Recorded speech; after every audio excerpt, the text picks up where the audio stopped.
Do you think we need to kill this? A lot of people have got this mainstream versus social media argument. And the argument is mostly around censored, uncensored, swearing. Like South Africa, we've got the BCCSA, which doesn't represent the people. Because realistically, if the people had to choose, they'd be like, go as raw as possible without breaching the constitution. Are you saying we need to rewire our thinking away from mainstream and social and just be like, guys, this is media. That's it. So I just chose to watch Instagram versus SABC. I chose to watch YouTube versus ETV. And that's it. It's just platform and it's fine. 100%. And the rules behind it?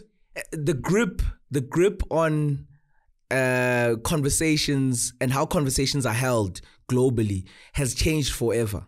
No one has this grip, right, on the world in terms of how information is flowing. But remember, we are still in a courtyard that is governed by the platforms that create these things. So then the next step will be to say, how do we create a channel? Because remember, you must still be found.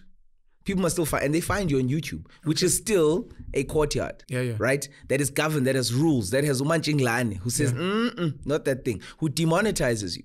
So the next step for media will be, how do we truly go independent? Because this is independent media, but how do we truly go independent and monetize that to keep that system running? And that's where it will eventually get to. So, and the rules behind that are going to be very interesting, because I watched one of the guys that I consider to be really great sort of content creators, and I aspire to get to that type of level of I would say video journalism or socio-economic conversations, which is Johnny Harris, right? I don't know who that is. Johnny Harris. Johnny Harris, yeah. Okay. And Johnny Harris had a very interesting conversation or a video piece about what Joe Rogan represents, right? And you know, the last time I was here, I said, I watched that video yesterday. Yes, that's Johnny Harris, right? I didn't know his name. And he says, as much as he disagrees with it, we must have contrarian views being aired on one platform so that we can make a decision based off the balance of conversations